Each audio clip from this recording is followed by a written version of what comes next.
Good morning, नमस्ते, अस्सलाम वालेकुम और राम राम। हम पढ़ रहे थे पृथ्वीराज चौहान और उसके पहले पार्ट के अंदर हमने पढ़ा था पृथ्वीराज चौहान का परिचय और उनकी विजय।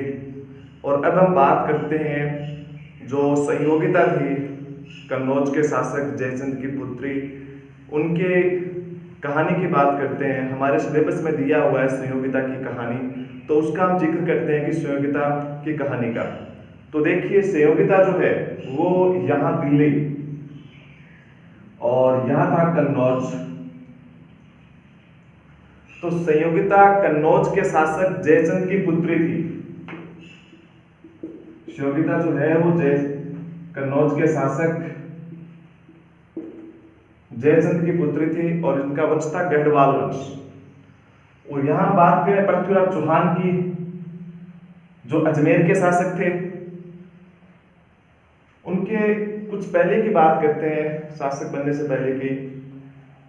ये जो बात हम कर रहे हैं इस कहानी की, ये इस कहानी के लेखक और वो है चंद्र बरदाई, और इन्होंने अपने ग्रंथ पृथ्वीराज रासो में इस कहानी का जिक्र किया है जो हम फिलहाल बात कर रहे हैं। तो पृथ्वीराज रासो के अंदर चंद्र बरदाई क्या लिख रहे हैं, उनकी कहानी ये बताई जा रही है कि यहाँ जो दिल्ली है, पृथ्वीराज चौहान जो है इनका ननिहाल भी दिल्ली था। तो पृथ्वीराज चौहान दिल्ली आए हुए थे और इधर से जो संयोगिता है कन्नौज की राजकुमारी, वो भी कहाँ आई हुई थी, दिल्ली। यानी सीधी सी बात है कि दोनों है वो ननिहाल में आए हुए थे और ननिहाल में बच्चे हैं वो बिगड़ जाते हैं और ये दोनों भी बुरी तरह से बिगड़ गए। दोनों की यहाँ लव स्टोरी शुरू हो गई और इस कहानी का पता चल गया यहाँ कन्नौज के शासक जयचंद को। तो जयचंद ने अपनी पुत्री संयोगिता को वापस बुला लिया। जब संयोगिता दिल्ली से कन्नौज वापस आ गई तो पृथ्वीराज चौहान भी और दिल्ली से वापस अजमेर आ गए। फिर आगे क्या होता है कि जयचंद ने अपनी पुत्री संयोगिता का स्वयंवर करवाया। अब स्वयंवर चल रहा है, यह दरबार लग रहा है इस प्रकार का, और यहां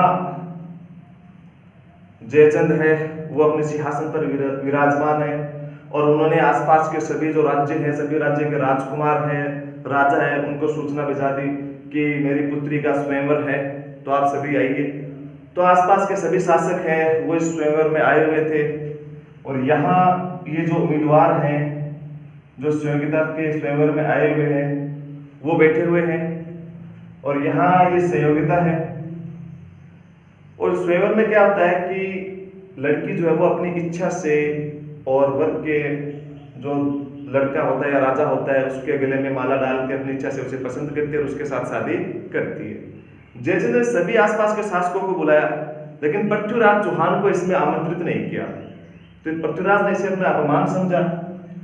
एक तो उसे आमंत्रित नहीं किया और ऊपर से यह बड़ी बात थी कि पृथ्वीराज चौहान की और एक मूर्ति बनाकर और अपने महल के बाहर लगवा दी।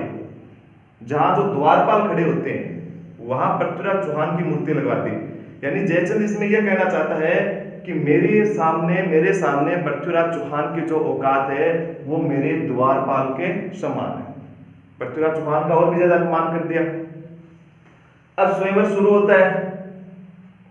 संयोगिता जो है उन्हें सोचा कि उनके पिता ने पृथ्वीराज चौहान को भी बुलाया होगा और संयोगिता स्वयंवर में आती है और वो एक एक करके सभी वरों को देखती है, लेकिन उसमें पृथ्वीराज चौहान नहीं थे, उसको पृथ्वीराज चौहान की तलाश थी। तब उसकी सहेली ने बताया कि आप जिसे तलाश रही हो उसे स्वयंवर में नहीं बुलाया गया है और उसकी मूर्ति बाहर लगा दी गई है। तो संयोगिता क्या करती है, वो सीधे इनको छोड़कर वो सीधे बाहर आती है और बाहर जो पृथ्वीराज चौहान की मूर्ति लगी हुई थी उसके गले में और वो वरमाला डाल देती है। ठीक उसी समय पर पृथ्वीराज चौहान भी आ जाते हैं अपने कुछ सैनिकों के साथ और यहां से संयोगिता का अपहरण करके और अपने घोड़े पर बिठाकर और उसे यहां से ले आए। यानी उसका अपहरण कर लिया संयोगिता का। इसलिए जयचंद नाराज हो गया और जयचंद ने फिर किसको बुलाया था, हमने पढ़ा था पिछले वीडियो के अंदर, गजनी के मोहम्मद गोरी को, फिर मोहम्मद गोरी आता है और इनके बीच तराइन का प्रथम युद्ध होता है 1191 में, जिसमें मोहम्मद गोरी है वो पराजित होता है, फिर गोरी भाग जाता है और फिर जो अगले साल ही गोरी फिर आता है और इस बार गोरी जो है वो संयोगिता को, इस बार जो है वो गोरी जो है वो पृथ्वीराज चौहान को पराजित कर देता है।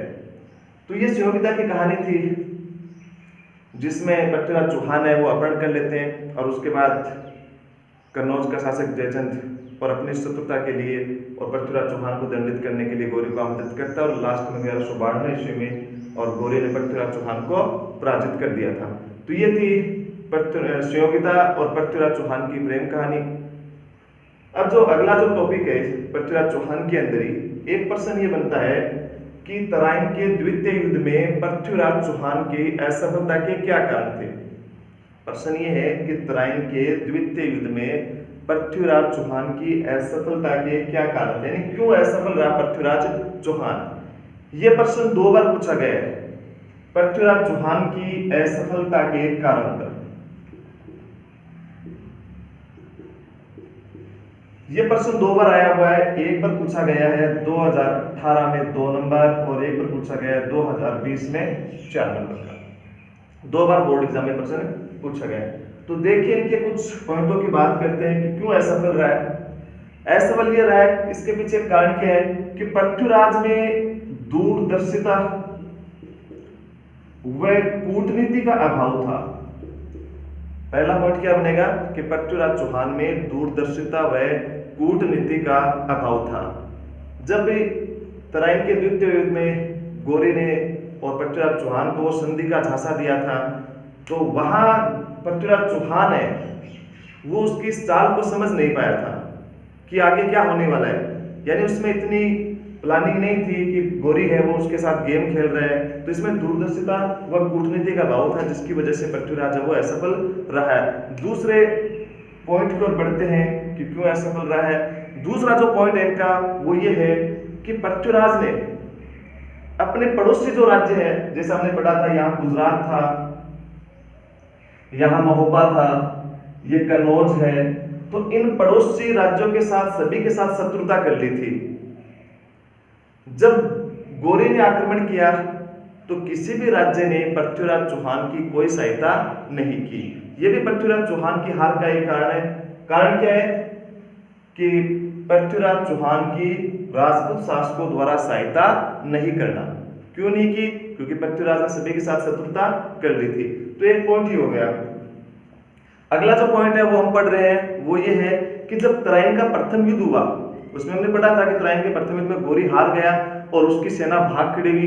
तो पृथ्वीराज चौहान ने यहाँ गोरी की भागती हुई सेना का पीछा नहीं किया।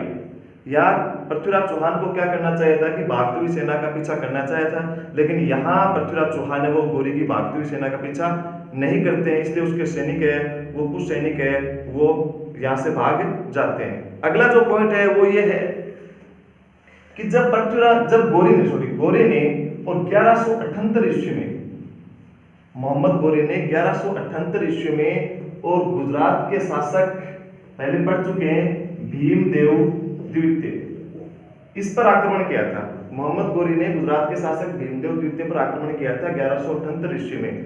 तो इसने सहायता मांगी थी पृथ्वीराज चौहान से गोरी के विरुद्ध, लेकिन पृथ्वीराज चौहान ने उसकी सहायता नहीं की। जब पृथ्वीराज चौहान ने भीमदेव की सहायता नहीं की तो जब पृथ्वीराज चौहान पर आक्रमण हुआ तो इस भीमदेव ने भी पृथ्वीराज चौहान की सहायता नहीं की। तो यह भी इसकी एक असफलता का कारण है कि भीमदेव द्वारा पृथ्वीराज चौहान की सहायता नहीं करना।